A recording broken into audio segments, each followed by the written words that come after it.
The reason they like reading my stuff is that I've always got real life examples to prove what I'm saying. There's a lot of good people that listen to this podcast. Other than God and my family, deer hunting would be next in line on my list of priorities. From the bottom of our hearts, it's just fantastic and awesome to have the support that you guys are getting. People ask me about expandable broadheads and love swings. Chasing Giants with Don Higgins and Terry Peer. Brought to you by Osseo Camo, nature's most lethal camouflage. Follow along as Don and Terry discuss the techniques, strategies, and dedication needed to harvest one of God's most amazing creations, world-class whitetails.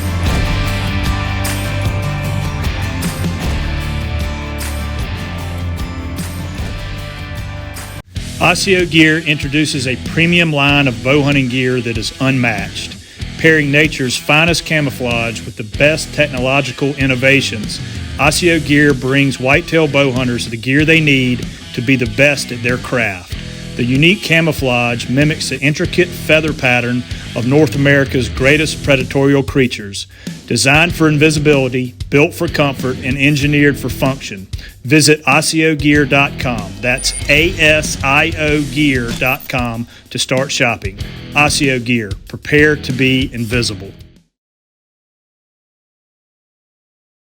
Well, hey, everybody. This is Terry Peer and Don Higgins with Chasing Giants, brought to you by Osseo Gear. Episode 101, and you're back on the road in a hotel room, Don. Yeah, I'm still halfway sick, but I've got such a busy schedule that I couldn't stay home any longer. I got back on the road, and I'm in northern Missouri, Bethany, Missouri, to be exact. Hey, anybody that's familiar with that area has probably heard of Toot Toot's restaurant. And Toot Toot's restaurant? Anything good? It's fantastic. Anytime I'm in this area, I try to stay in Bethany so I can eat at Toot Toot's. What's the preferred dish there? Philly cheesesteak? No, they've actually got a buffet. Oh, okay. It's got everything on it. Really good. All right. Well, I was going to ask you how you were feeling. Both of us were recovering from illness last episode, and I think everybody could tell based on the coughing fits and the hoarse voices, but you sound a little bit better. Are you just still a little fatigued, or what's going on? Well, still coughing some. I mean, I feel better than I did, but I'm not 100% by any means, and I guarantee I'm going to be coughing before this is over. Yeah. Well, that's all right. So let's circle back around a little bit on some things that you posted on your social media this week. And one of them is, it looks like you got a little bit of work done on your NutriCrave food plot before you got on the road. Yeah, we had some really cold temperatures where the ground was frozen. It had been muddy as can be all winter. I mean, we just had unbelievable amounts of rain basically all year. I think last year was the wettest year of my entire life. But it was cold this week and froze the ground solid. And I wanted to get in there and mow those corn stalks in my NutriCrave corn plot, because I'll go in there this spring and I'll no-till my soybeans in. But I wanted to get those mowed at the first opportunity, and got that done this week. So what's the reason for mowing them now versus waiting till later, closer to plant time? Are you trying to break those stalks up so they rot quicker and, become organic matter, or what are we trying to do? Well, a couple reasons. There was a little bit of corn left, and I wanted to get that on the ground where the deer and other wildlife could find it easier. And there's also right next to that patch is a switchgrass field that needs to be burned. And I figure if we can get them corn stalks laying on the ground and maybe deteriorating a little bit, it'll be a lot easier to control that fire. We don't want the fire to burn through those and get into the sanctuary. So a couple reasons for it. Well, one of the best events of the last master class of the day is the people who stick around, and as long as we have the right wind, a lot of years after the last master class gets done, we'll go back out that evening and burn a switchgrass field. So it's pretty fun. So are we burning the front field this year? Is that the rotation? Yeah, the big one there by the house and shed. So that one's a doozy. So it's going to have some miscanthus in it, so people will get to see the miscanthus go up, which is always fun. But Yeah, that's the biggest of the 3 switchgrass fields that you have. So Yeah. maybe find a few sheds in there when we burn it. Well, last time we burnt that when the fire department showed up. Yep. So, but that all depends. We don't commit to doing that at the master class because if we have the wrong wind, we're not doing it. But if the wind's right for it, then. But we do have a good fire break all the way around that one. It's just the house is a little bit closer now. Yeah, we'll definitely be watching the wind.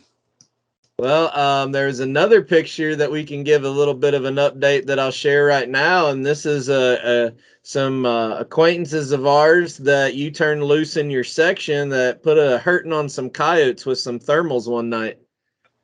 Yeah, I made a post looking for coyote hunters, and Justin Rupke with Team Radical and Nate Standifer and Nathan Cushman came out, and I think they had 9 coyotes by 9 p.m.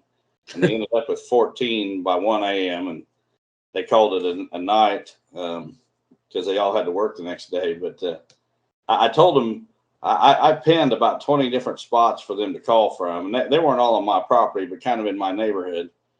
And I told them that if you don't kill 8 coyotes, you guys are worthless. You ain't worth a crap. Well, so is that a challenge for Justin or what? Yeah, it was. And I knew they would kill several. But at 9 o'clock, he texted me, and they had 9. So they passed 8. And then the next morning when I got up, I had a text that they'd gotten 14. So that's awesome. I was pretty happy with it. Yeah, that's awesome. Put a dent in it for sure. And there's probably more to kill a little bit later in the year. I had one of my coworkers got a Christmas present from his wife that he got to go up into Canada and hunt them, and he had just a ball. I think he went up there right after Christmas. I do want to one other post that I want to address that you put on your social media this week was you shared a flyer that Alan Robertson of the Duck Dynasty crew was going to be doing an event. And I wanted you to explain that because I've gotten a bunch of messages asking what deer that you and I are taking to this event. Yeah, I got those messages too. But one of the guys, a friend of mine that's helping with this event, asked me to share it because of my social media following. He knew it'd reach a lot of people. So I just shared it and never said we was going to be there or anything like that. But people just assumed, and I got those same messages. But we will not be there this year anyway. I wish I could. I really enjoy, for those of you who don't watch it, I really do enjoy the podcast with Al and his dad, Phil, called Unashamed. They talk about, it's a longer podcast. Most of them last about 2 hours, but the first part of the podcast, they get an update on what they're doing hunting. And then the last part of the podcast is actually a Bible study they do every week. And as typical Robertsons, they go on rants and, start screaming at each other and argue and bicker about different things. But that's kind of who they are. But I do enjoy that podcast. I wish I was available to go. But just want to clarify to everybody that that we're not going to be there. So aside from habitat projects that you did this week, which was just mowing your corn, do you have anything else that has to be done on the property before we burn that switchgrass and get ready for spring planting? No, that's pretty much it. I got a lot of cleanup to do before we do the master class, just because of the house construction. Just got, I don't want to get into a rant right off the bat, sound ungrateful. I'm blessed that I was able to build a house, but there were some people involved that just didn't take too much pride in how they left the place, put it that way. Yeah. Did you get your leftover brick and rocks sold, or are they still there and available? I've got some people that are interested, but me being on the road, they wanted to wait till I'm home to come look at them. So hopefully that'll get removed before the master class. Otherwise, it's going to really cut into the parking. Yeah. If anybody's interested in brick and decorative stone, go to Don's. That was on your personal Facebook page, though, wasn't it? Yeah, it was. So if I remember when I go to edit this tomorrow morning, I'll put a picture here somewhere on the screen right now. If you're interested, you need to get with Don immediately for when that's available. I want to take a minute, and we should have talked about this last week, but both of us were sick and probably not thinking real well. I want to thank that group of people that was in Missouri at that last seminar that you were at. You told me that they had passed a hat around to donate for Lester's feet, and I just received the check in the mail today. That was pretty awesome that they just did that as a little additional thing. I think you just said they passed a hat around, everybody threw donations in. Well, they actually had a 5-gallon bucket, but yeah, everybody just donated. But that was a fantastic community of Amish Mennonites down around the Miller, Missouri area. I was there giving a seminar for our dealer, Triple H Feeds, and I was just blown away. There was over 600 people in this little country school that came out that night for the chili. I guess they didn't come for me. I don't think I could draw a crowd of 600 anywhere, but free chili and free ice cream brought them out, and just a fantastic group. Yeah, and we really appreciate everybody that was there and contributed. We got an awesome Lester's Feet segment that we're going to show in a little bit. But since we're talking about speaking events, I'll go ahead and share this while we're at it. This is the next 4 events that you and I are going to be at. And this is probably, if I'm not mistaken, Don, is this pretty much it that we're going to be doing prior to master classes?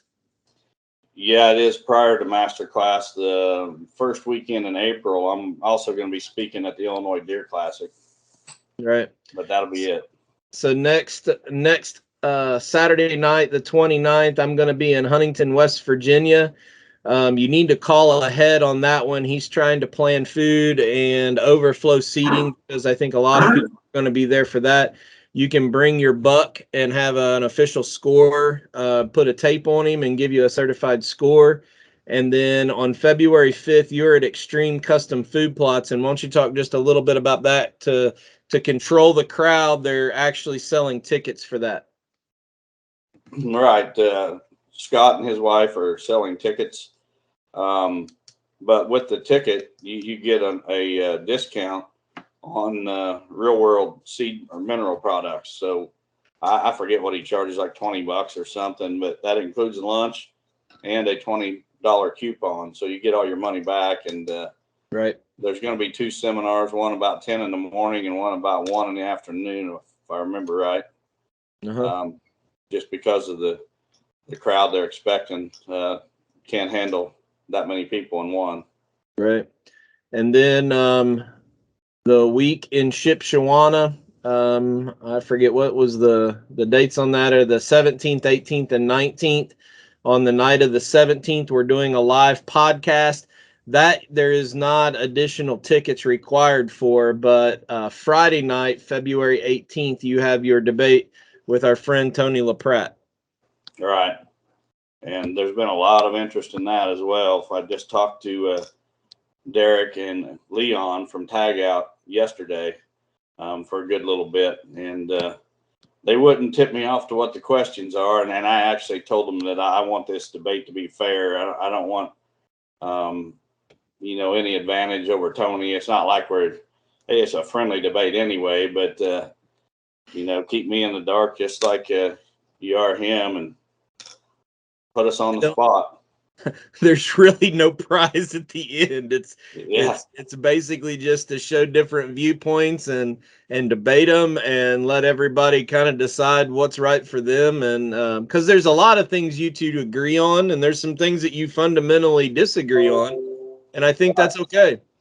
And then finally, you're going to be with our friend Jimmy Hooks down in North Carolina at the Dixie Deer Classic. I believe you two have like a joining or booth next door to each other, so you'll be around the booth with Jimmy.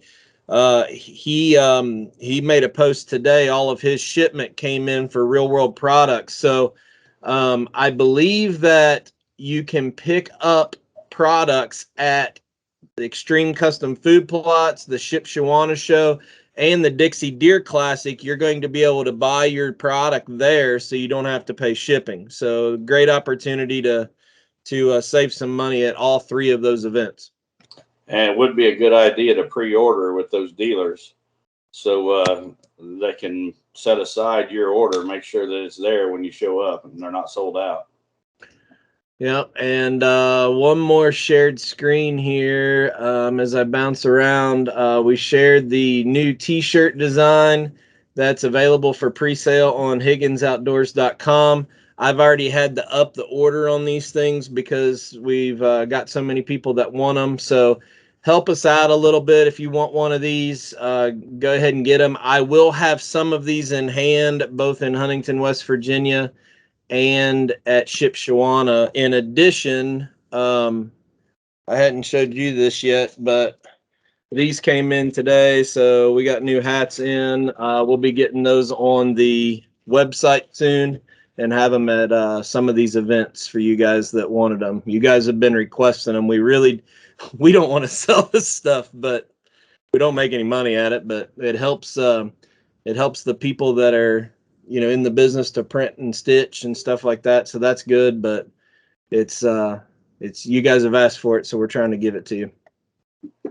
Yeah, it helps us get the brand out there too. So you're wearing your Chasing Giants hat or shirt, people ask you about it, you can direct them right to the podcast. Yeah. So I know we're kind of bouncing through here a little bit, but the reason is we're going to try to get to 5 questions tonight. And as promised, one of the questions is going to take a little bit longer because you got some aerials that we're going to put up on the screen. So for those of you wondering why we're kind of running through this really quick, that's the real reason. But I think at this point, let's take just a minute and circle back to our Lester's Feet Spotlight for the week, brought to you by Matthews. I can't tell you how much I talked to the folks at Matthews again this week. I can't tell you how much it means that a company is willing to basically sacrifice their spot in order for you guys to meet some of these families. So this is a little baby 4-month-old named Waylon from Western Kentucky. Don and I were actually going to meet his grandparents the night of Guthrie, Kentucky event because they live really close to there.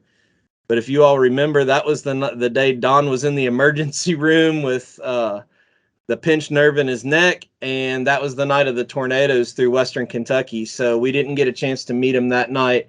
But my daughter, Kaylin, who works at University of Kentucky Hospital, has been able to go and meet Waylon. So we're going to play that right now. And thanks, Matthews, for bringing this segment to everybody.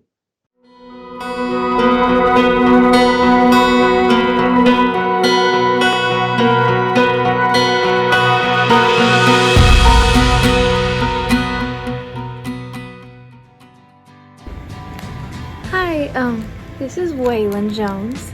I'm Anna mom, and this is Kyle dad. Waylon has been in the hospital since birth for 4 months with skeletal dysplasia. That's a fancy word for dwarfism. His form is with collagen. He has a collagen deficiency, and with that, he has a hard time with his lungs being big enough to support him. His chest is smaller, so his lungs are having a harder time finding that happy medium to be able to go home. As you can see, he has a trach, but he also has a G-tube, so he eats solely through his G-tube, and he is dependent on the trach and ventilator machines. Thank you for your support and your donations. Lester's Feet has been amazing to us. It is because of Lester's Feet that we are able to stay so close to Waylon. Thank you. You want to smile? Can you give me a smile? Can you give me a smile?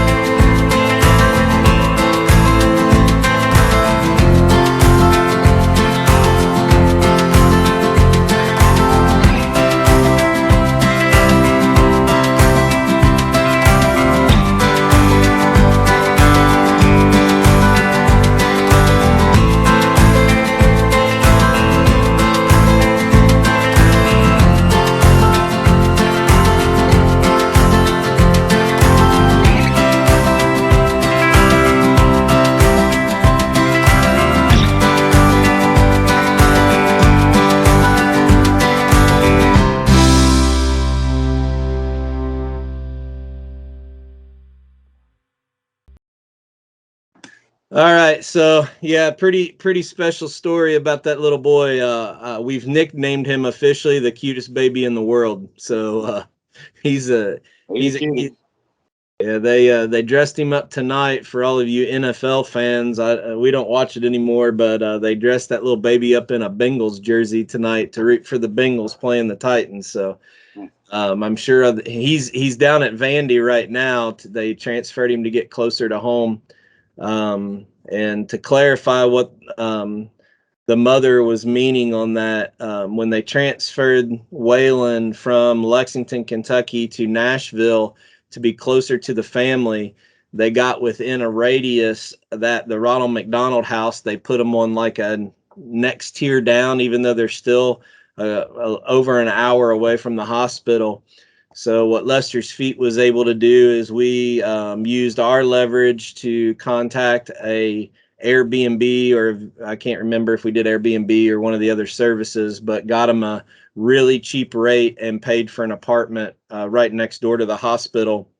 So they were able to stay there with the baby, and still we try to get him home. So thanks to all of you all who have donated.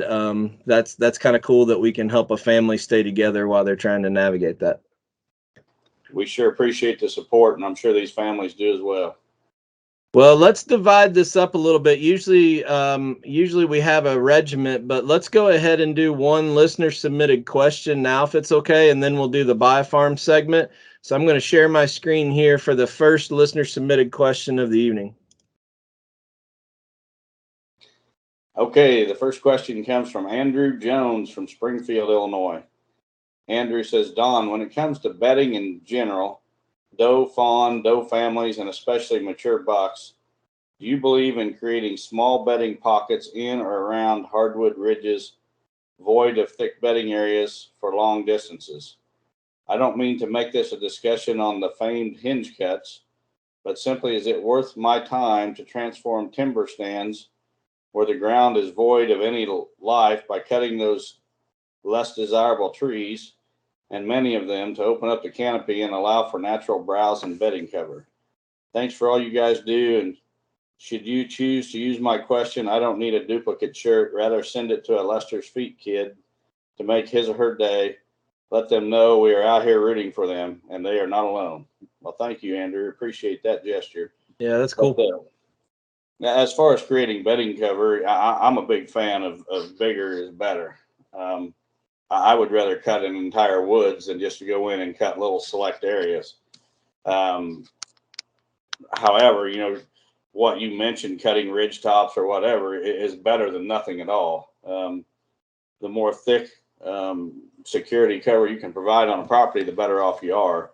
But I'm just not a fan of creating little thickets. I just assume make as many acres as possible on any property, as thick and nasty as possible. And those bucks will find where they want to bed within that cover. Well, I think your whole MO has always been hold as many deer as possible, not trying to figure out what deer you're holding and when. You want those deer to stay on your property with bedding and food and never have a reason to leave. That's oversimplified, but really it is a simple theory. Right.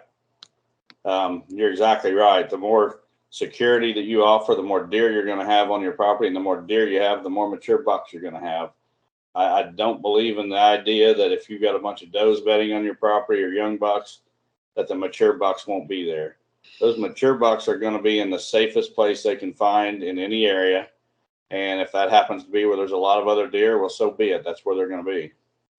One of the things that I've noticed here in Kentucky with having deer season open the first weekend of September is usually an early season while those bucks are still in their bachelor group, they're bedding extremely close to the food source. They're not getting up and going a long ways away.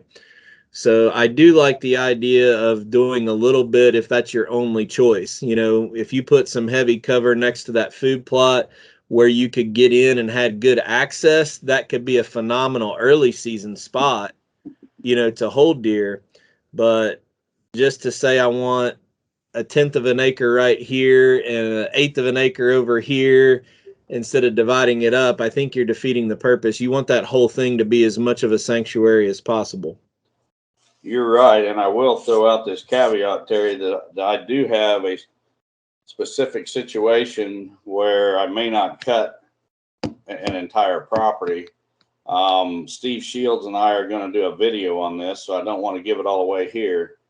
But it's only in very specific situations, particularly a large property with a lot of wooded cover, where I've got a specific approach that will be detailed in that video. But for the average size property, I want to cut as many acres as possible. And I think you can do that. Your sanctuary that you have on your place, you went in and cut a bunch of trees, but you still left the good trees that's going to be timber value long after you're gone for your grandsons and family. So it doesn't mean you completely destroy it. It's what you're doing is taking the canopy out by taking the junk trees out. Wes posted a really good picture of some old hackberries that he was taking out. I mean, that's an old hackberry tree or an old locust tree doesn't have any value to you whatsoever unless you're burning firewood or making fence posts. Mm-hmm. Yep, for sure. So maximize your every acre on a property, especially smaller properties.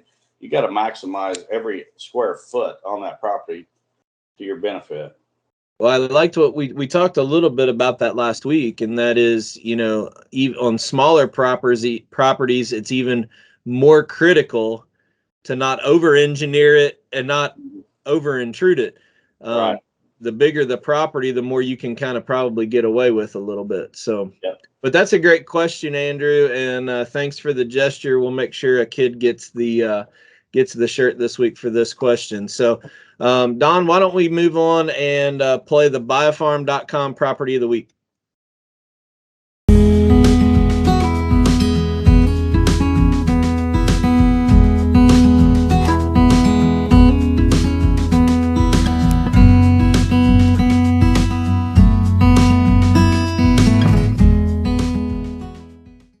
Well, hey, everybody at Chasing Giants. This is Terry Peer, and welcoming back Don Bailey, co-owner, managing broker at biofarm.com.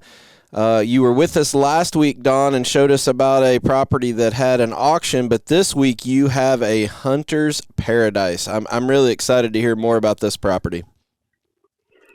Yes, Terry, it's a 70 acres located in Clay County, Illinois. If you're familiar with Clay County, it's just southeast of Clay City, Illinois. Has good road frontage. It's all timber, heavy timber. There has not been a timber value put on it, but it's obviously got some trees that do need to be harvested just to make the woods a better place.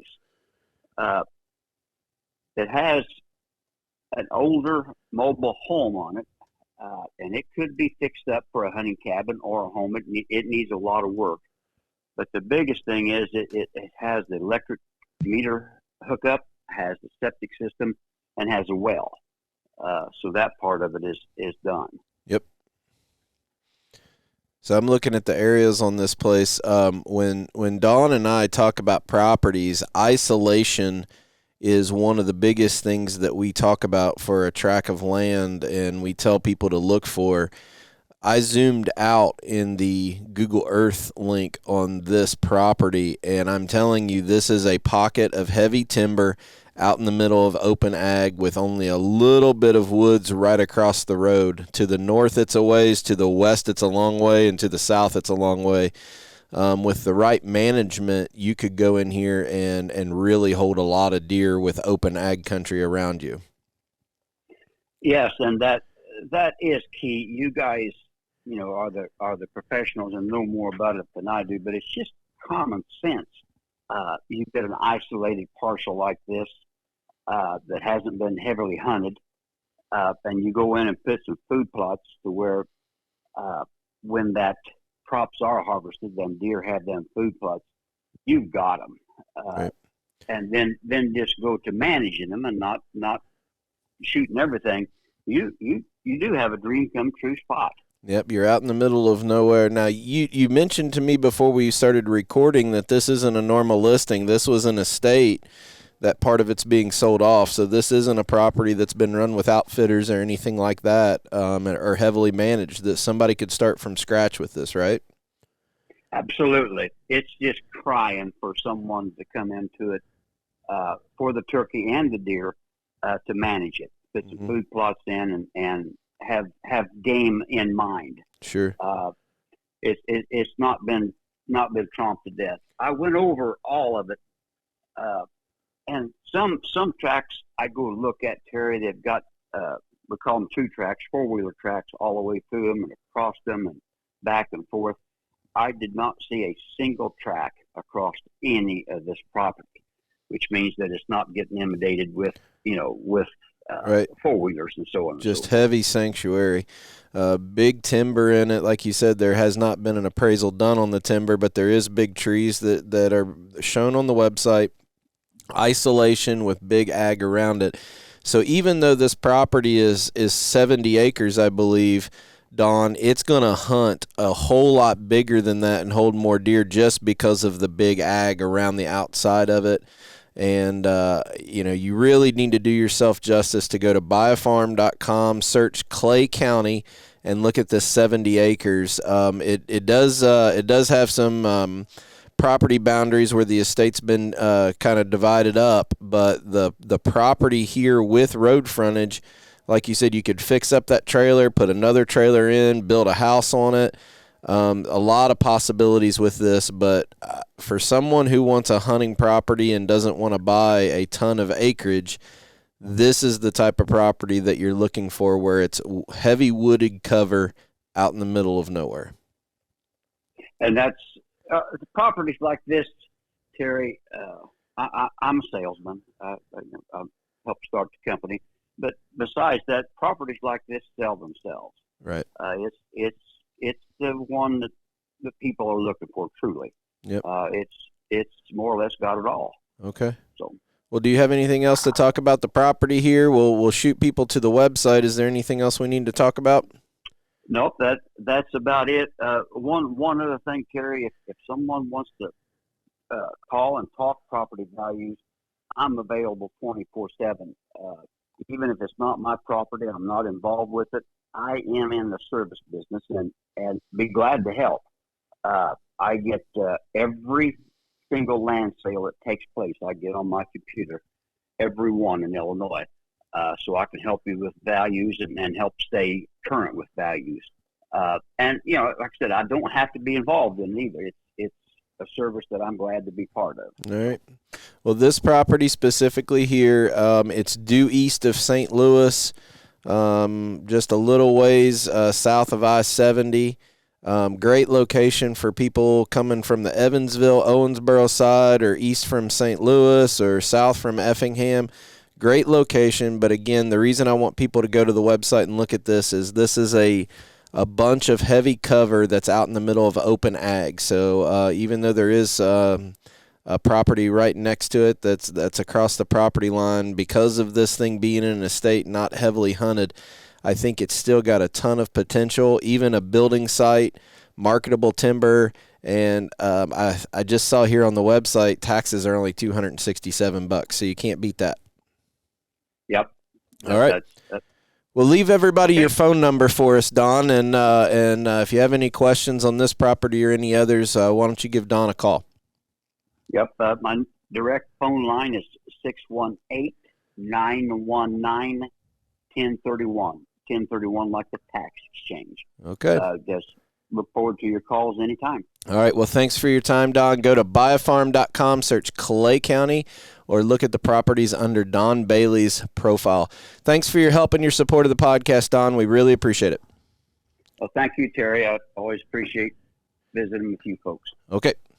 All right. Well, thanks to Buy Farm for their support. We appreciate it. That property is a lot of what Don and I talk about being woods out in the middle, isolated. Even though it's got property line going through the woods, that whole wood lot is out in the middle of nowhere. So depending on who's hunting that neighboring property and how they're hunting it, I think that could be a phenomenal spot. So it's worth investigating for those of you looking for a property.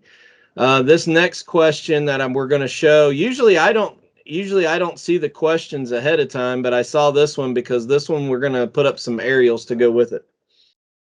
Yeah, this one comes from Josh Keeter from Cape on Bridge, West Virginia. Josh says, "Hey Don, I have seen a couple opportunities to pay for consulting services through email or at trade shows with just an aerial. At one of the trade shows close to my out-of-state lease, an exhibitor is offering this service. It is hard for me to justify full land consulting on property I do not own. So my question is, how accurate can someone be putting a plan together for me with just an aerial photo? I know you will not do this, and I just wonder why. You could do more properties each year and not have to travel. Always appreciate what you guys have to say. Keep up the great work." Oh, well, Josh, I consult on a lot of properties every year and have for a number of years. Probably looked at somewhere around for clients, probably, I'm guessing 300 to 400 properties now. And every property that I've ever consulted on, I have seen an aerial photo before I showed up. And I'll look at that aerial photo and I will just automatically, I'll get ideas in my head based on that aerial photo. And then I go and look at the property, and I can tell you that at least 80% of the time, I've got to totally scrap every idea that I had in my head before I got there that I got from that aerial. The aerials are just so deceiving. They hide details that you just can't see, or you'll lay boots on the ground at a particular location that intrigued you on the aerial, and it's nothing like what you pictured. I have always refused, and I turn these down weekly. On a weekly basis, I get emails or messages from people wanting me to mark an aerial of their property, and I just flat out refuse to do it because I don't believe that I or anyone else can offer solid advice. And I just refuse to take somebody's money if I can't offer them solid advice. It's just, I literally think that anyone doing that's ripping off people. That may sound extreme, but just based on my experience, and I'm telling you, I've looked at hundreds of properties from an aerial, and then I put boots on the ground, and you just cannot do a good job, period. Nobody can. I can't. Nobody else can either. Well, I know there's people that do the email thing. I don't know who's doing it at a trade show because we don't go to that many trade shows anymore. So I'm not sure who that is. But the other thing that is so vital to you is that relationship that you're getting with your client. You learn not only about their property and how they want to hunt a whole lot better riding around in a side-by-side or a truck or walking the property than you ever would over email or a short conversation at a trade show. I think that's the other thing that's nice about what you do is it starts that relationship where I've seen you busy in the middle of something and drop what you're doing because a consultant client calls you and has another question. Well, yeah, and to get to Josh's point, I understand that not everybody can afford a consulting visit. I appreciate that. I've shared on here before. I've been as poor as anybody at one time in my life. But is throwing a few $100s for bad information, is that an alternative? I don't think that's an alternative at all. I think that's just a good way to waste money. And I don't know. I'm guessing these marking these aerials is not real expensive. I'm going to guess $500 maybe. Probably, I don't know. I'm just guessing $200 to $500. You might as well just take that money and burn it. Go buy you a good trail camera with that money. You'll be further ahead. You'll get more out of it if you take that money and go buy you a good trail camera than you will from information that somebody is going to give you based on an aerial. And I've got a couple aerials that I sent Terry. I want to, if he'll pull them up. The first one is a square 40-acre property. Now, I pulled this off of Google Earth, and I zoomed in on this property as tight as I possibly could to see detail.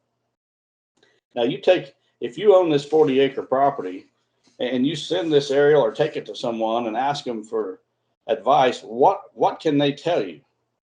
I mean, I just don't. You got a square block of woods. What are they going to tell you? I don't see anything worthwhile that they can tell you that's going to help you kill a big deer. And let's move on to the second photo. I got one. Stay out of it. Yeah. Well, there you go. There's But your advice. Who wants to send me $200? I just did a Ariel land consulting. Here's a second property. This one's 120 acres. There's 340s there. So, it's got, you can see a little bit of terrain and different types of cover and such in there. And you can see the access on this property is from the east side, that road that runs down the east side. The first thing, when I look at this area, the first thing that jumps out at me is that inside corner at number 1. Inside corners, are usually a good place for stands, but the question becomes, well, there are two questions really. One, what is out in that open area? I mean, I don't think that's crop. You can see some scattered trees out there, and it might be grasses where there's deer bedding. So without putting boots on the ground, how are you going to know what's there? Another real big issue is how are you going to access that? If that's your stand, how are you going to access that to get back there to hunt? And another thing that jumps out at me is number 2. It looks like that area number 2. It looks like somebody has cleared a little food plot there. Okay, that's great and all, but again, access is everything. How are you going to get there? Because if you look at number 3 is an area that looks like it's not as mature timber. It looks like it's younger trees, second growth, if you will, regeneration. Maybe an old pasture or something. Yeah, and if that's the case, I'm sure that the deer are bedding in there. So you can't just say, well, you have a food plot at number 2 and a tree stand at number 1 and blah, blah, blah, because there's just way, way too many details that you can never, ever see from an aerial. And here's another property that, I zoomed in on Google Earth as I was saving this image and looking for details and such. And, there's some things going on this property for sure. But as far as how to hunt it, where to put your food plots, how you're going to access your stands, where you're going to place those stands, I just don't believe there's anybody out there that can offer you solid advice from an aerial. Yeah, it's outside of what we say every week on this podcast. Keep intrusion down, access is everything, and hunt the wind. That's really the only thing you can do based on seeing this picture. I don't see it, but yeah. I mean, I hate to keep beating a dead horse, but it's just, you might as well save your money. Yep. All right. Well, good question, Josh. Let's switch over here to the next question. All right. Question number 3. Next question comes from Mike Gruber from Mosinee, Wisconsin. Mike says, hi, Don and Terry. Love the podcast. Listen every week and look forward to Don's seminar picking up a bunch of seed at Extreme Custom Food Plots in a few weeks. The question I have is about planting switchgrass in wetter areas. We have a part of our property in central Wisconsin that's roughly 18 acres of marsh grass on the south end of our property. I'd like to improve if I can. We have a local technical college that would help with prescribed burning at a minimal cost. So I wanted to ask if it would be a good idea to burn this area, then plant switchgrass in at least some of the less wet areas along the wood line leading to the wetter areas by the ditches. Just wanted to know if switchgrass would work for this or if there's a better option. The marsh grass lays over flat after the first snow and doesn't offer any cover. Well, Mike, we get a lot of questions about switchgrass, and the reason that I picked yours is because for 2 reasons. First, in regards to wetter areas, real world switchgrass will do fine in wetter areas, depending on how wet. I mean, I've seen it underwater for, under several feet of water for a week or so and survive and do fine once it's established. The bigger issue is in regards to site prep. Switchgrass takes a lot more attention to details than a lot of other things you're going to grow. You can't just go out there and spray these marsh grasses, as you're calling them. I have no idea what the grass really is. It might be reeds, canary grass, but whatever it is, you have got to fully kill that stuff before you ever start with the switchgrass. And it literally might take you 2 years or more to get that grass killed off good enough to plant switchgrass. And if you try to take a shortcut, nobody wants to do the prep. We see it all the time at Real World. We get in the summertime, I planted switchgrass last spring and I'm not seeing anything. And okay, what did you do? Well, they didn't follow directions. Spent $2,000 on seed and didn't follow the instructions on site prep. And then they want to blame the seed or us when the directions were on our website. The directions were in the bag. We talk about it all the time. Site prep is everything. You got to totally kill everything that's there. A good way to do that is go in and burn it late winter, let it green up, then spray it, and then come in the first year and no-till a crop of soybeans in there. And then you're going to come back and those you're going to have weeds and stuff come on with your soybeans. Spray it again. And those soybeans are going to canopy over. They're going to choke out the next crop of weeds. And you can come in and even harvest those soybeans if you want. And then you've got a field of soybean stubble to put your switchgrass in. But in a situation like this, you're looking at a minimum of 1 year of site prep to get it ready for the switchgrass. And if you try to take a shortcut, I'm warning you people, I don't want to see you waste your money on this high dollar seed. I want you to be successful. Make sure you do the site prep. There should be absolutely nothing growing on that site. And plowing, here's another thing. Everybody thinks that, oh, there's sod out there. I'll just go out there and I'll disc it up or plow it up and then I'm good. No, you haven't done anything. You've just cut the tops off of that root system. That root system is still alive, and it's going to sprout up quicker than your switchgrass is, and it's going to choke it out. Plowing is not an alternative. The thing about switchgrass is it takes so long to get established, and the reason is it's doing the work underground. That's why it stands. That's why our variety stands through all these conditions, is it's working underground to get the base or the foundation established. And if you let that top side of that dirt get weeds, it'll choke that stuff right out. For sure. Absolutely. And site prep. So Prep. Talking about wet areas though, so if it's wet, if let's say it's a river bottom that the river comes up out of the banks every now and then, switchgrass would be a good alternative there. But if it's too wet to even get equipment in there year round, I wouldn't waste my money on it. What's something else that he could do? Is there a type of cypress tree or something that he could go in there and plant instead? Well, there's a number of trees. I'd start looking at oak trees that hold their leaves in the winter. Swamp white oak and pin oak are two species that'll do fantastic in a wet area, and they will hold their leaves all winter, all for good cover.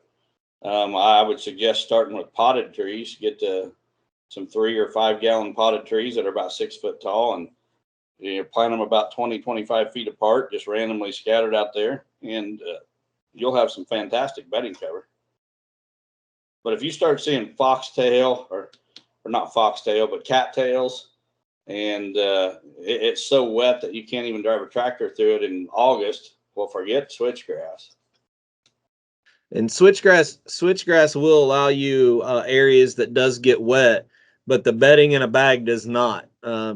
Switchgrass will take a little bit of wet feet, but bedding in a bag has 2 other varieties of mix in it, and it does not like being wet.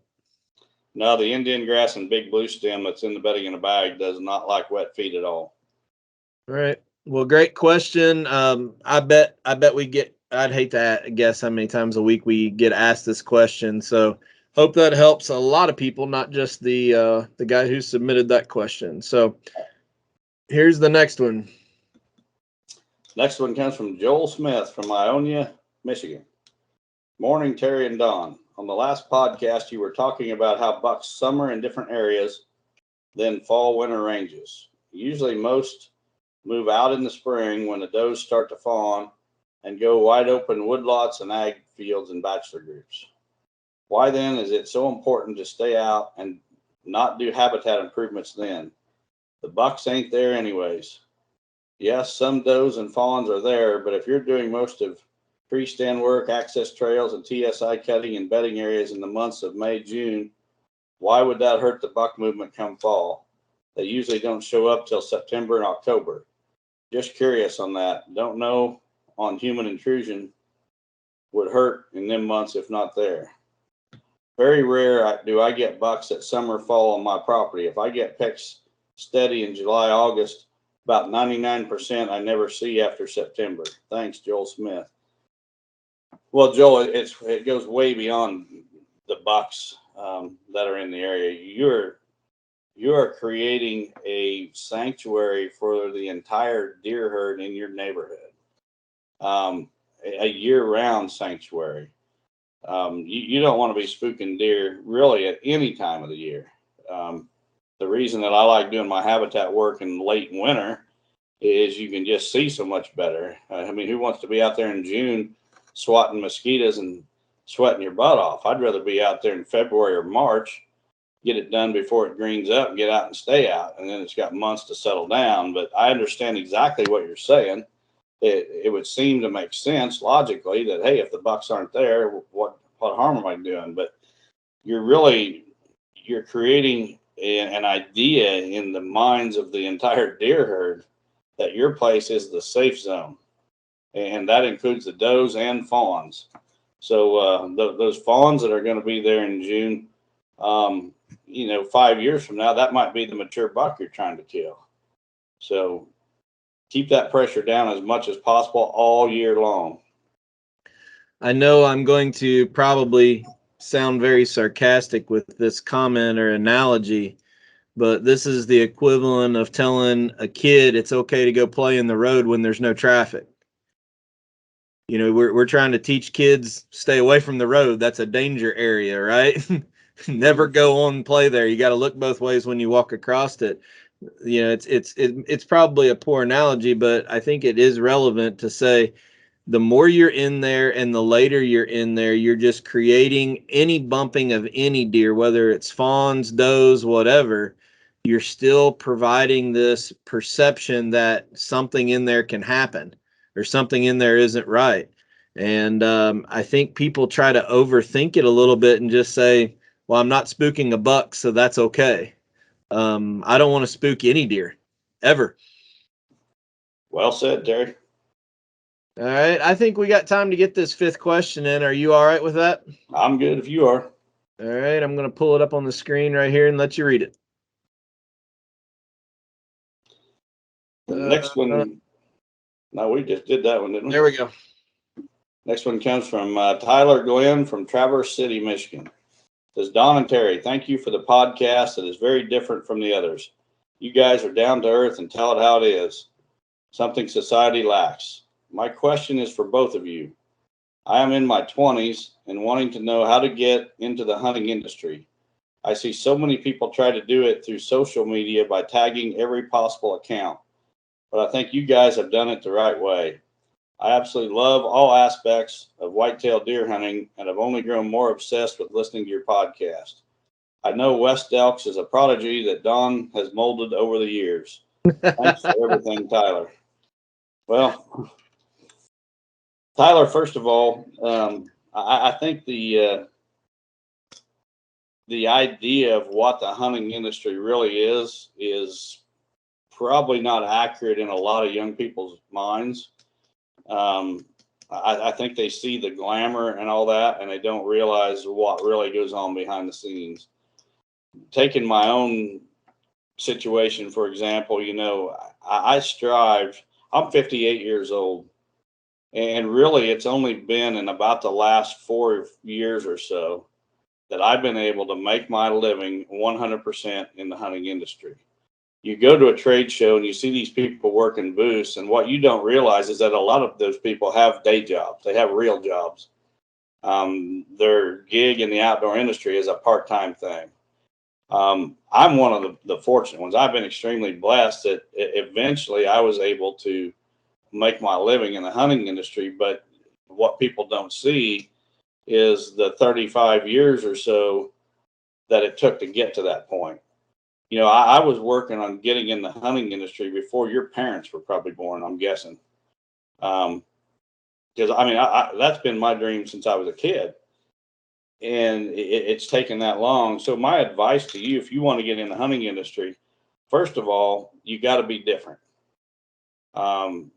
Tagging companies on your social media post is not getting anybody into the hunting industry. It may get them some free product. It may get them a T-shirt or whatever. But I guarantee you, they're not making their living or making. Most of them aren't making a dime in the hunting industry, to be honest about it. Especially if you consider the effort or the expense they put into it. You got to find a unique angle, but you also got to be yourself. And I think that one of the reasons it's worked for me is I think timing was everything. I think 10, 15 years ago, a guy that was as outspoken as I am, especially against some of the things in the hunting industry, the timing wasn't right 20 years, 15 years ago. It wasn't right. Today, and it kind of follows along with the presidency of Donald Trump.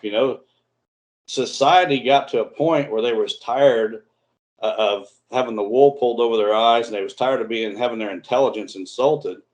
And along comes a guy that just speaks the truth, and he gets elected president. Well, I'm a guy that spoke the truth, and lo and behold, people started listening to my podcast and buying my books like they hadn't before. And that doesn't mean that that's the route that you need to follow. I'm just following the person that I am. That was just my personality. Terry will tell you, when we first met, I was way too outspoken for my own good, and I probably closed more doors in the hunting industry than I opened with that approach. It's just that over time, that approach was accepted and it was ready. So timing was everything. But I'm going to let Terry can probably offer you a lot more solid advice than I can, because he's a much better business mind than myself, and he analyzes things and he sees them in a totally different light than what I do. So I'm guessing because I don't want to be in the industry. But you can probably offer better advice than I could. But I come from it from a different perspective. I want nothing to do with the industry, so I'm not biased about anything. I think it's a great conversation, and we've talked about it some. I can vouch for you on many things, but one of them is you have not changed to try to make yourself either financially secure or work full time. You have not sold out for anything over the years. I think the reason that you've had the success that you've had over the last couple years is obviously social media and the internet have given you a way to put information out there that wasn't there 10 years ago. So you don't have to be affiliated with a big Realtree team or something like that to have your story told. The combination of you shooting and been on the run that you have with world-class bucks basically created the energy and the engagement so that your message is there. But I agree 100%. I think that the times have changed enough to where it suits your position of just cut through the crap. I think that's the biggest change. It's not because we started working together more or I started doing some of your business stuff for you. I don't think that's it whatsoever. I think you've been who you've always been. I hope maybe sometimes that you've listened to me a little bit on when to pick and choose your battles, but I think that's just part of it. I tell you what, I'm going to part of my presentation, my seminar that I'm giving in West Virginia, I'm going to give everybody a sneak peek of it, and it's a picture because I'm actually going to talk about this. This is what's wrong with the hunting industry today. It's this mentality. This guy is not representing a brand. He's not representing a product. What's he representing? Where's the focus going to? Yeah, he's representing himself. So I think if you want to be in the industry and you want to be appealing to companies like Real World or even the sponsors that we work with, we try very hard to learn who those companies are, what their products are, what's different about their products, so that we can be in line with what they want, because we're representing them. If you're talking about being sponsored in the industry, you are a sales extension of what they need to get to customers or potential buyers. And I could talk for hours and hours about how the consumer buying cycle is different than it used to be. People don't go to trade shows anymore to decide what to buy. They don't read magazines and look at articles or ads as much as they used to. They're seeing influencing and ideas on the internet, and we all know that there's more garbage out there than there is good. So I think if you really want to buckle down and be something in the industry, learn how to hunt first so that you have the credibility behind it. There's too many people that's trying to get in before they're ready. And then the second thing is the people that you do want to represent or be affiliated with, you have to understand their business better than their employees do. And that takes research, that takes conversations, that takes networking. And then the last thing that I'm going to say about it is going to ruffle a lot of feathers if people listen to this, and that is, don't sell yourself out. Don and I, even on this short journey of this podcast, we could have made a lot of money, people. I mean, a lot of money, if we were willing to just use stuff that we normally wouldn't use. And that might not mean something to some people, but it sure means something to us. And if I'm going to challenge somebody that's young wanting to be in this industry, don't be like everybody else and sell out for the crap just because they want you wearing their logo on your hat or giving you a free trail camera that should be used as a wheel chock to a trailer. You make a good point, Terry, on the social media aspect. I think the social media aspect gave me a platform that I would have never gotten any other way. I was an outdoor rider. There was no way that deer and deer hunting and North American whitetail was going to let me say the things that I'm allowed to say on social media. and it's really allowed me to experience the success I have. And I want to share two stories of two different young people that I've had interactions with that had their foot in the door in the hunting industry. I don't think they're going to make it, and for different reasons. So the first young man came to me with some marketing ideas a few years ago. He had seen, it was right after I shot the Smokey and Mel, and he had a marketing business, and he thought that I was poised to make a lot of money in the hunting industry if I played my cards right. And he thought he could help me do that. And I was ready to work with him. I mean, I was actually in the beginning stages of working with this young man. And one evening I got to thinking, I need to really look into who this guy is. I'm getting ready to, hitch up with him and do things together. I need to really see who this guy is and what he's about.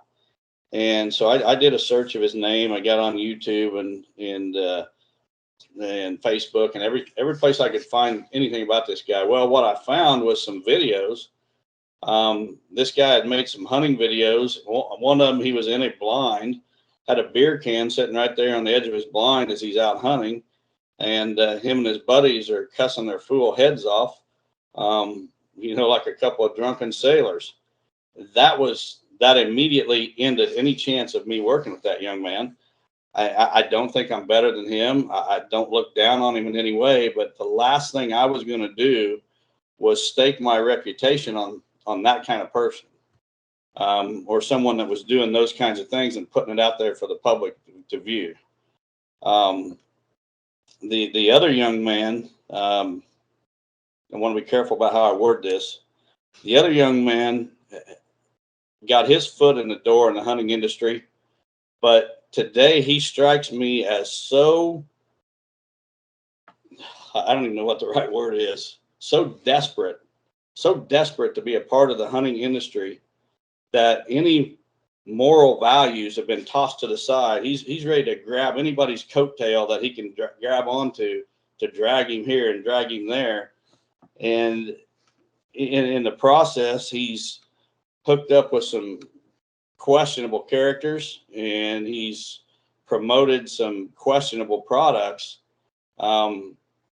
His actions just scream desperation to me. He's so desperate to be a part of the hunting industry that he's willing to forego any sort of moral or ethical values to get there.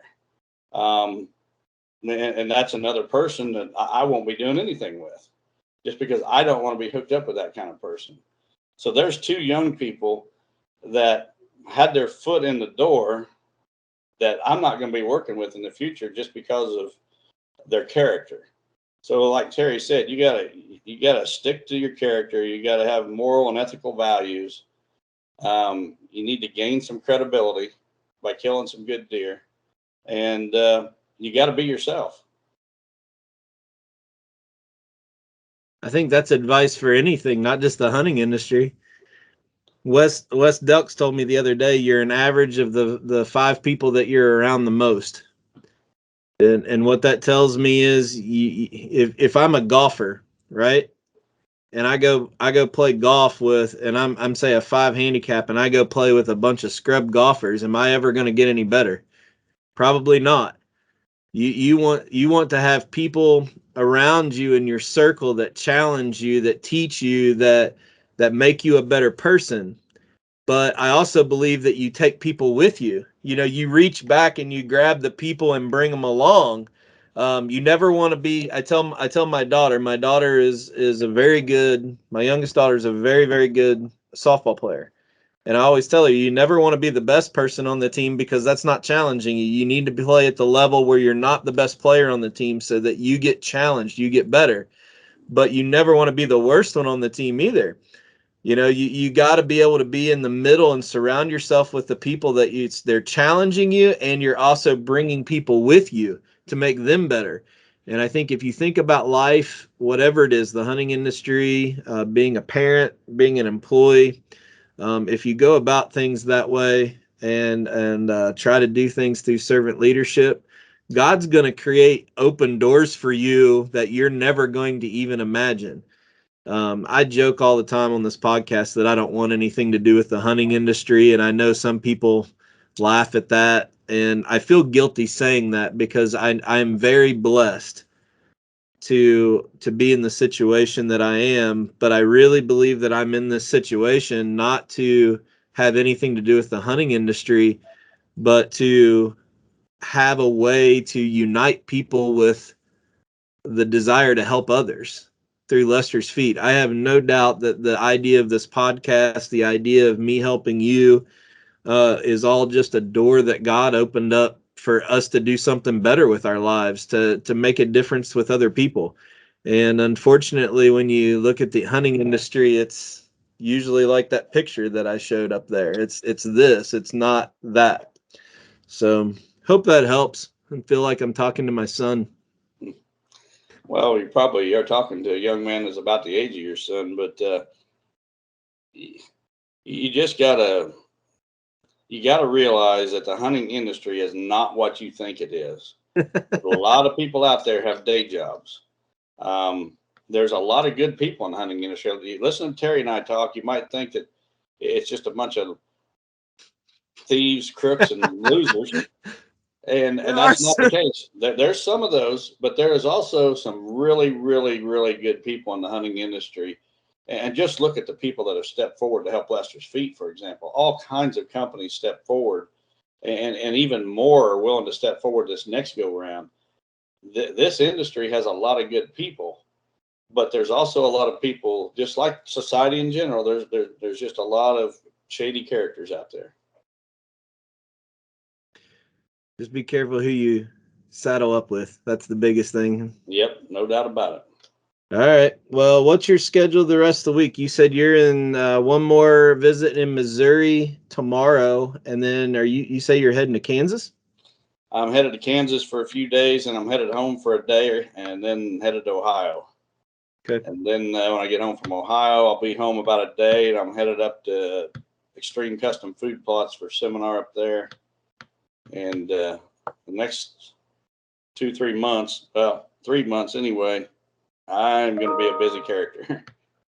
Well, it's, we're both busy when I don't think we even talked this week. I think tonight was the first time that we talked since the last podcast. We text each other about every day about something that's going on, but I don't think we talked at all this week. I was in Cleveland for business. You've been running around, and both of us getting over this sickness. So it's just a crazy, crazy time of the year. Wes is busy also. The Real World office is slammed. So we're doing our best to keep up, but we appreciate everybody's support. I'm really excited about these events, getting out and talking to people a little bit, and then these master classes this year. I think they're going to be a blast, and it's not going to be long. We're going to be back out on planting food plots.